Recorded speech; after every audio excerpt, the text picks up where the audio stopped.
A UE-led regional effort to integrate climate services into tourism. Lots of proposals, but very little action being taken to bring change to Liat.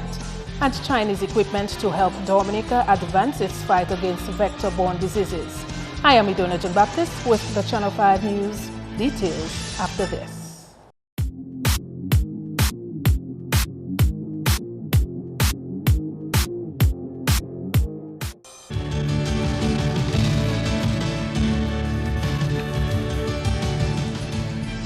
First up, the business of using climate knowledge and products to guide the way forward for the tourism sector is moving ahead. The Barbados-based Caribbean Institute for Meteorology and Hydrology is behind the move to integrate climate services into the tourism sector with support from the University of the West Indies. Climate services ensure that the best available climate science is effectively communicated with agriculture, water, health and other sectors to develop and evaluate adaptation strategies. In this case, the Caribbean Institute for Meteorology and Hydrology is recognizing that the impact of climate change has been causing disruptions in the tourism sector. The Caribbean Tourism Organization and the Caribbean Hotel and Tourism Association are the first to sign an agreement to support the joint integration of climate services into the tourism sector. Secretary General of the CTO and President of the CHTA signed the document in Barbados on Friday. We have decided to provide services to a group of partners in exploiting the synergy between all of the partners. And so we're not looking to just simply provide a service to one industry, but we're looking to see where there's synergy in the provision of the service to a broad range of industries and sectors. And so we have established the UE SAPS Consortium, which brings together the Caribbean Agriculture Research and Development Agency, CARDI, the Caribbean Public Health Agency, CARPA, the Caribbean Water and Wastewater Association, CWWA, the Caribbean Disaster Emergency Management Agency, SEDEMA, the new regional agency, the Caribbean Center for Renewable Energy and Energy Efficiency Decree, and the Caribbean Tourism Organization and the CHTA. Following what Dr. Farrell describes as a disruptive year in 2009, a Third World Climate Change meeting recognized the provision of climate services could transform livelihoods and industry. And so the heads of government in 2009 made it quite clear that they expected better results in the area of forecasting of climate in the region to prevent disruptions to industry. If there's a disruption, the Caribbean Hotel and Tourism Association should be aware that there's a pending disruption in the food supply chain so it can make alternative arrangements. We talk about Zika, but if we can establish links between climate and Zika, well, maybe the Caribbean Tourism Organization would also benefit from these types of synergies. The partnership also included the CARICOM Secretariat and the University of the West Indies. And so the consortium forms a vital link between providers of climate information and users of climate information and creates a multilateral interface.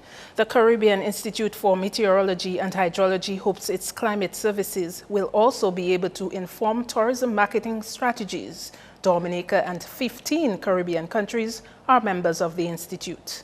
Other lead stories. A tourism summit in January to be attended by CARICOM heads of government is expected to advance the business of regional tourism, including hashing out issues affecting air travel. President of the Caribbean Hotel and Tourism Organization, Caroline Trobetskoy, said the forum will be an avenue to discuss high airfares and unreliable air transport service. She spoke to Channel 5 News in Barbados recently. The position of CHT is that in certain areas of the Caribbean there is just not enough choice. The cost of air travel is too high when it comes to regional tickets. Clearly there is a great concern as to the taxation that affects the ticket price. But this is why we're so keen to really have a symposium with our heads of state to address this formally and to address it really in detail and to present studies that would showcase what would happen if taxes on tickets were reduced. The St. Lucian hotelier believes the state of regional air travel is a setback in the growth of the tourism industry. Plus, we really cannot develop the multi-destination aspect of tourism where visitors could enjoy visiting more than one island in one vacation without having better connectivity between the islands and certainly less wait times and more choices of regional air travel opportunities. On the issue of the private sector combining efforts to explore alternative airlines, Trubetskoy had this to say. Our private sector has taken interest in it. I do think that the private sector understands the importance of that collaboration. What we have not done is really engage at the highest level with the heads of state to see how in practice, in reality, we can make that collaboration work. There has always been the notion that both the public and private sectors don't trust each other fully, but I do feel that when you really study the challenges that lie ahead, that we have a lot of common interests that serve both the public and private sector, whether it is marketing of the region, whether it is human resource development, the issue of transportation, the issue of sustainability. Clearly together we would be stronger. So I think that has really been understood now by everybody in the tourism industry, including our heads of state, which is very welcoming and it's welcome to us and very encouraging. In related news, while LIAT continues to come under criticism from regional governments, despite proposals, no concrete action has as yet been taken to address the challenges. The just-ended State of the Tourism Industry Conference in Barbados last week provided an opportunity for players and decision-makers in the tourism industry to discuss challenges facing intra-regional travel. Dominica's Tourism Minister, Senator Robert Tong, who addressed the media in Barbados ahead of the conference, agrees that the high taxes on airfares are one of the factors causing people to travel less. Taxation on the airline industry is something that's, I would say, something that comes with every single conversation that you have. The tax on the tickets are obviously too high. But that is a decision that all of the OECS countries have to take together as a group. But so far, unfortunately, no one has actually done it. But I think through the CTO, different studies have been done that will try to show that if you reduce the taxes, you could actually increase the number of persons coming to the country because the cost of the ticket becomes an impediment.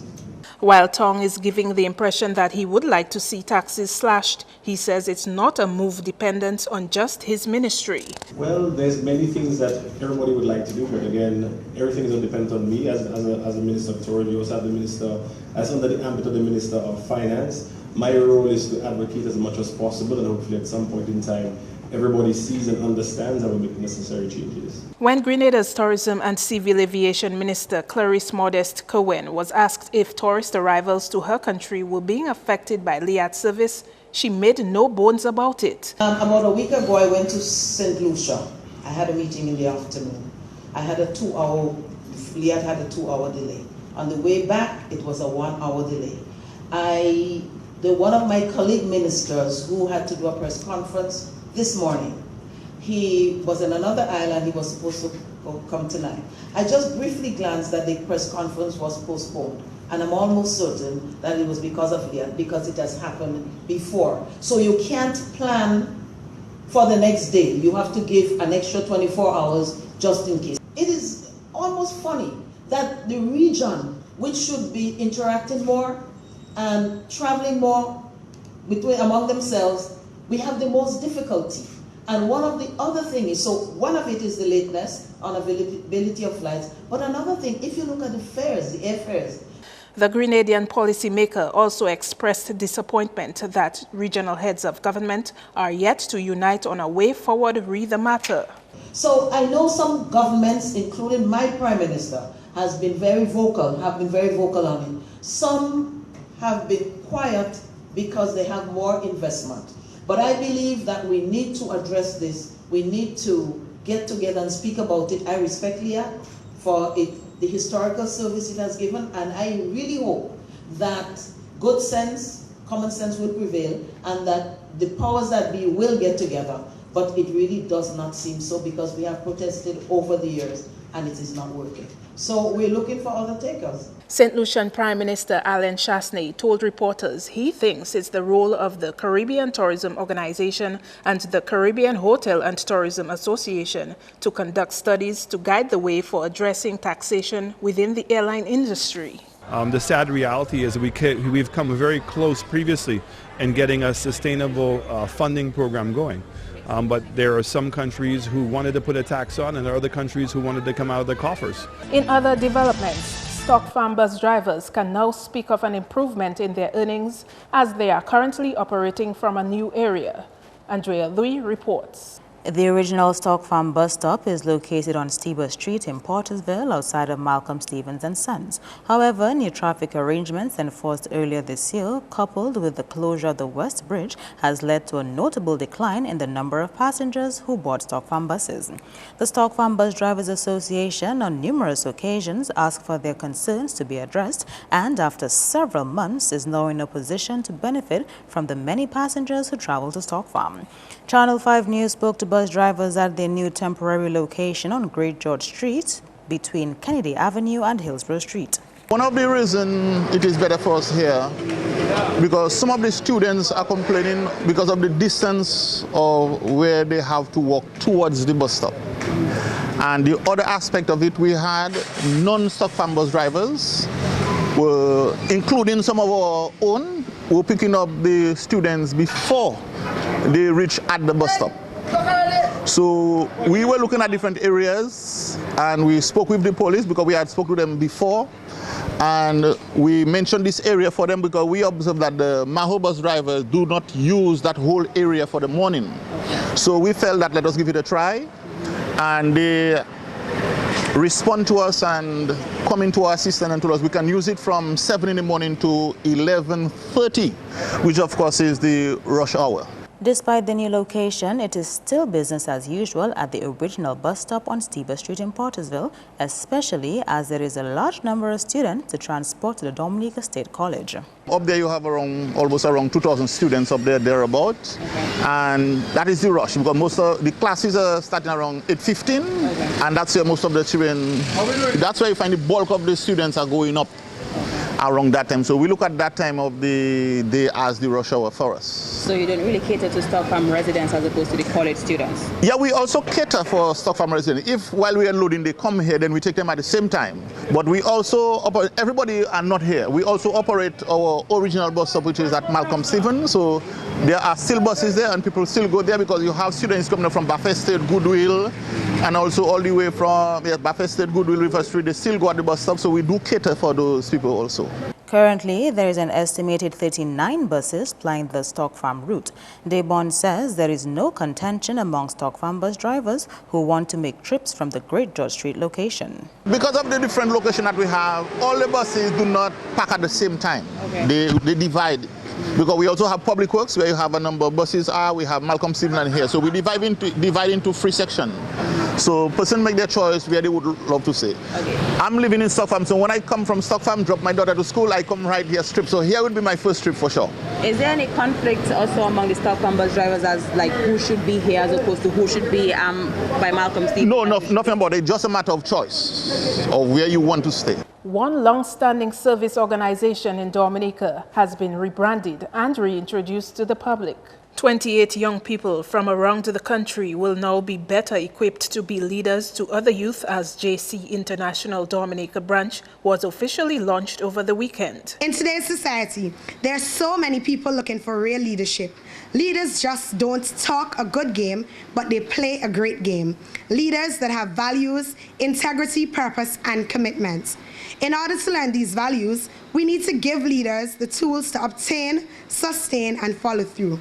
And this is what JCI is offering to you. However, if you do not see that vision, you will not be able to benefit, because ultimately, what you put into the organization is what you will get out. I want to encourage all of you to not give up when the challenges may seem too much to bear, because it is those challenges that will transform you and your organization into something extremely positive.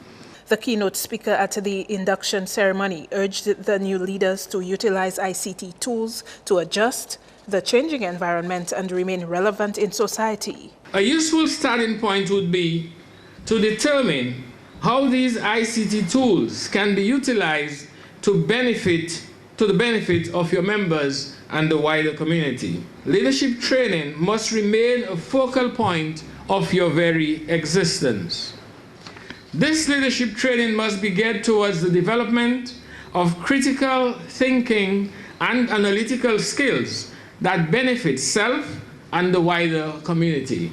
Leadership training organizations, service clubs, and community development associations are required to operate in today's fast-changing environment, where all man-made organizations must adjust and respond proactively to the changing dynamics of our modern society. President of JCI Dominica promised to increase the number of young people who become leaders through this service organization. The third pillar is fostering JCI member retention. For long-term growth, stability, and the overall health of our organization, as president, one of my main focus will be on membership retention. We will host a networking cocktail for the recruitment of young professionals and also a college bus tour and education drive of JCI Dominica.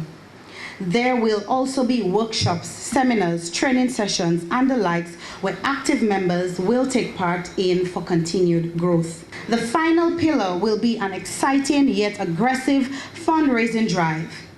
We will have numerous fundraisers to ensure the sustainability of JCI Dominica.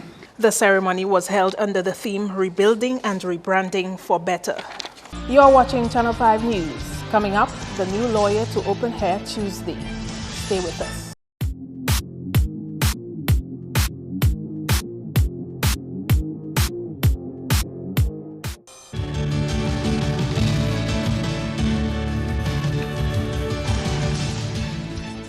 Welcome back.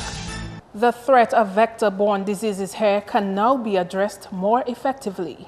China's ambassador to Dominica, His Excellency Li Jiangning, speaking at the official handing over ceremony, said the donation was in response to a glaring need.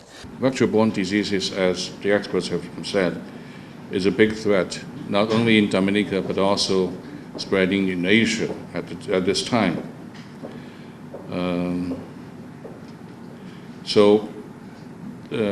These machines are filling a need for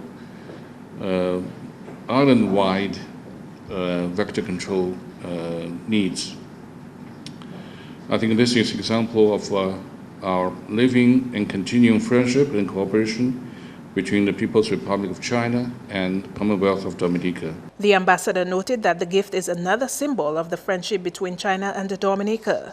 Minister for Health, Dr. Kenneth Daru, welcomed what he said was a timely donation. You would know that you're on the ground and knowing what our needs are, as always, and once again, the People's Republic of China would have come to our rescue, so to speak. And I can assure you that these machines are going to be put to good use, and we are going to see a decrease in the index of Zika cases here in Dominica.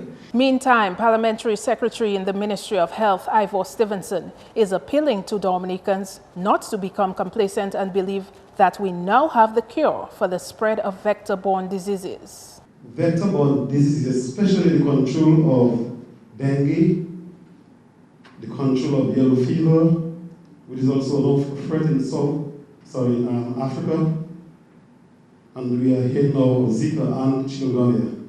It's really about people. It's about our practices, it's about our behaviors, it's about our attitudes. So this is just an additional support to ensure that we as a population can continue to do what we have to do in order to ensure that we have effective control and the management of these diseases. I would like also to extend our deep appreciation to the Honorable Minister for Health and Environment for his steady efforts at sourcing out funding and necessary equipment to address the vector control and solid waste issues in Dominica, and for his continued support to the Ministry of Health. A special sitting of the Eastern Caribbean Supreme Court will mark the opening of the new lawyer on Tuesday. There is also expected to be simultaneous special sittings in the other 8 OECS member states. Tuesday's proceedings begin with a church service at Bethesda Methodist Church on Cross Street at 8:30 a.m. The service will be followed by a procession to the High Court of Justice, where the formal sitting will be held. The Chief Justice, Her Ladyship Dame Janice Pereira, will deliver the opening address from Anguilla from 10:30. That address will be carried live via simulcast to other OECS states. The public is encouraged to attend the opening church service or the special sitting. And 8 women and 31 men will officially join the rank and file of the Commonwealth of Dominica Police Force later this week. Following the graduation ceremony, there will still be 21 vacancies in the police force, which is normally 501 officers strong. Despite this deficit, the Minister for National Security is assuring the public that they will notice the presence of the new police graduates very soon. On the 21st of this month, we will see the graduation of 39 more police recruits. That is being done, my dear friends, in an effort to provide better security and safety for the people of this beautiful country. I do hope, as we have been advocating before, that we'll see a big difference on our streets in Rosal and throughout the various localities of this beautiful country. We continue, my dear friends, to do all that is possible to ensure that Dominica remains one of the safest destinations in the world. The Honorable Minister was speaking at the launching of the National Emergency Response Center and advised police and fire officers to step up their game in ensuring the E911 system works effectively.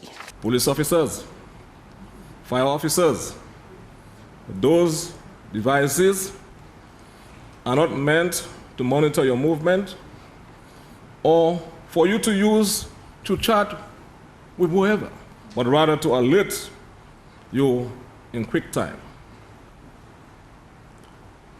You owe it to the taxpayers of this country.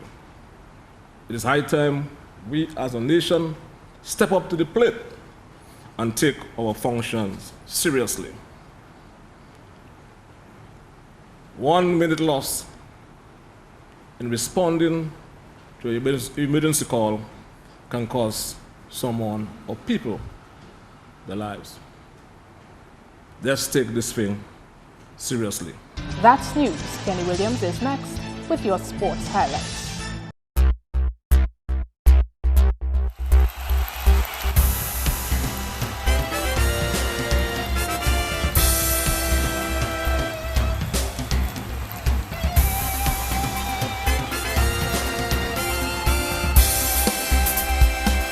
First up, Fast Cash Prowlers and Police Sports Club both sealed all-important victories in the 2016 Flo Ross University DABA playoffs on Sunday. In the Prowlers versus Falcons game, Craig St. Rose topped the points table with 27, including 8 rebounds. Ronald Bruno assisted with 18, grabbing 13 rebounds, and Julian Isles 18 with 12 rebounds for Prowlers. In a losing effort, Julian Thomas scored 18 with 3 rebounds and 3 assists for Falcons. Edmund Williams chipped in with 14 and 9 rebounds, and Peter Ricketts 10 with 8 rebounds. Junior Isles is captain of the Prowlers team. We had to play defense. All our losses we had during the past games came from defense, and that's what we focused on, and that's what led us to victory. We are a veteran team, and we don't expect to be running up and down with these young guys. They are strong legs. All we have to do is play defense, and that's what we needed tonight. I don't think they can defend me. I mean, they're trying their best, but they have to come harder than that. They are young guys. They just started playing. I've been in the league for almost 17 years now, playing basketball, Premier Division.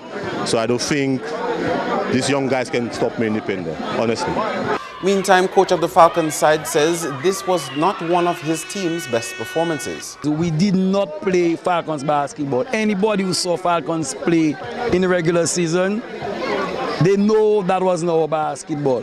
Right? We cannot be playing a game and at the end of the third quarter, we already have 25 turnovers. All right, so that was just, it wasn't our basketball. It wasn't our best night at all. It's mainly our turnovers because Falcons normally play basketball and we would have like 10, 12 turnovers. max. And tonight we had like 27 turnovers. That was crazy. Moving on to the game between Police Sports Club and Kelvedaro Hurricanes, where Police won 62-56. Marlon Hillier bagged 20 and Kerry Christmas 15 for the winners. Hurricanes' top scorers were Kelvedaro with 16 and Jerry White 12. Marlon Hillier says adjustments in the fourth quarter ensured them a win. From the inbounding, we just applied a little pressure. You understand? That's a little pressure, and slung the ball to give the older guys a little chance to fall back on defense. And since we started doing that, we started making turnovers, and we capitalized on the turnovers, and hence we got fast breaks and give us a very victorious run. The third game is a very good opportunity for us, and we need to seize it. And we don't have no game 4 and 5 playing. We just want to come, play our hearts out, give us our hard. As the game starts, keep the intensity up, and frustrate the defense, and we get easy baskets. That's basically the game plan every night, basically. And Wilson Lando says they lost the game in the final quarter of the match. 2 straight games. In the fourth quarter, we lose the game. This time around, with silly turnovers as usual, and players trying to take away the game in their hands, take the game in their hands. We need a serious effort in game 3. Of course, there are 3 more games, so we need to win all 3 games. I believe we have it in us. We just have to keep our concentration for 4 quarters. For the past 2 games, we've been playing just 2 and 3 quarters. In the fourth quarter, we have been losing the game. In football news, 29 goals were scored from 5 matches in the DFA Flow Premier League on the weekend. Here to bring us the football roundup is Gerald George. On Friday, Caribbean Cool Harlem United crushed RIC Kelsborough 6-0 at the Dubla playing field. Nigel Sanderson found the back of the nets twice for Harlem, with 1 each coming from Idoli Samuel, Christophe Jouvier, Giles Mitchell and Marcel Germain. Nigel Sanderson was named the man of the match. On Saturday, Baffin State Football Club edged out Petro Caribe Point Michel 6-5 at the Dubla playing field in a high-scoring affair. Denzel Lawrence registered a hat-trick for Baffin State, with Coulson Benjamin, Anderson Lawrence and scoring 1 each. But Casimir from the back of the nets twice for Point Michel, with Brian Nelson, Kieran Lewis and Hanif Gregoire getting 1 each. Denzel Lawrence was named man of the match, while at the Benjamin Park, Northern Concrete and Steel Bombers hammered Wacky Rollers 4-0. Erskine Williams converted twice for Bombers, with Yanel Joseph and Jamie Parillo scoring 1 each. Erskine Williams was voted man of the match.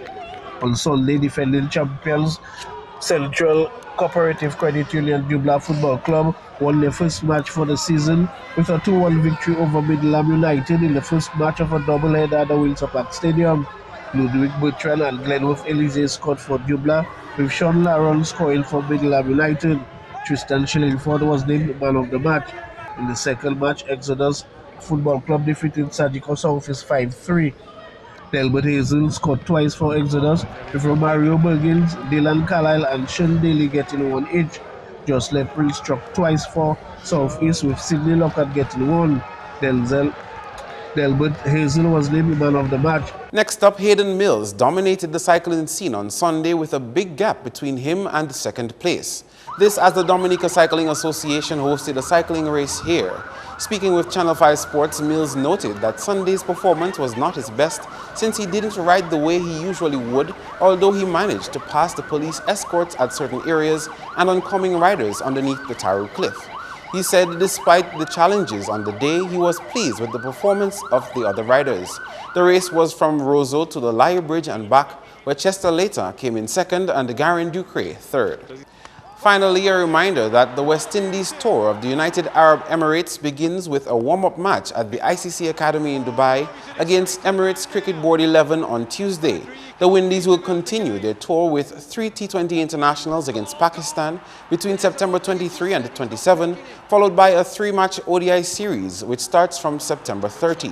The 3-test series, which includes a day-night match in Dubai, starts from October 13. That's all the sporting highlights for now. I am Kenny Williams. We'll see you in the next one.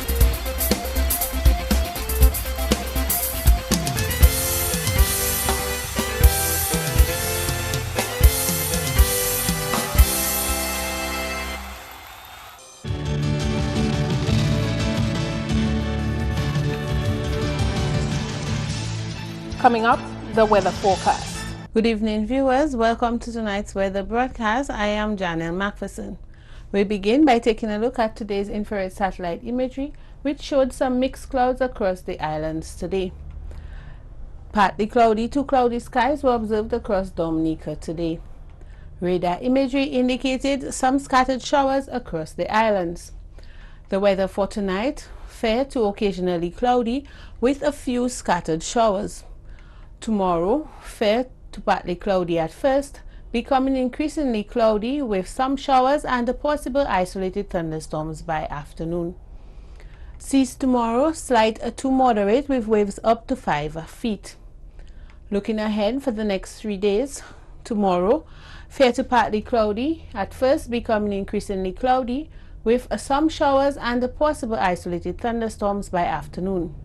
An improvement in conditions on Wednesday to fair to partly cloudy skies. By Thursday, mostly cloudy skies with showers and possible isolated thunderstorms. Throughout the Caribbean tomorrow, partly cloudy to cloudy skies with some showers.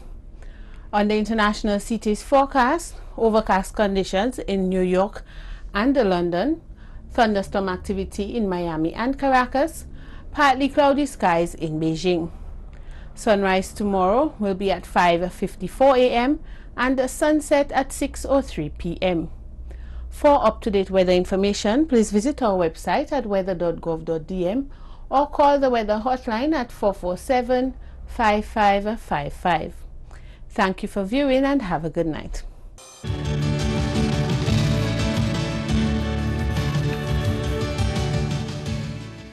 And a reminder of the headlines. A UE-led regional effort to integrate climate services into tourism.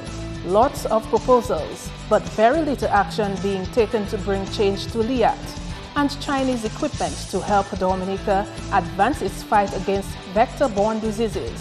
Feel free to contact us at news@mapping2k4.com. You can also access our past newscasts on our YouTube channel. On behalf of the production team, I am Idona John Baptist, and to all our viewers around the world, thanks for watching.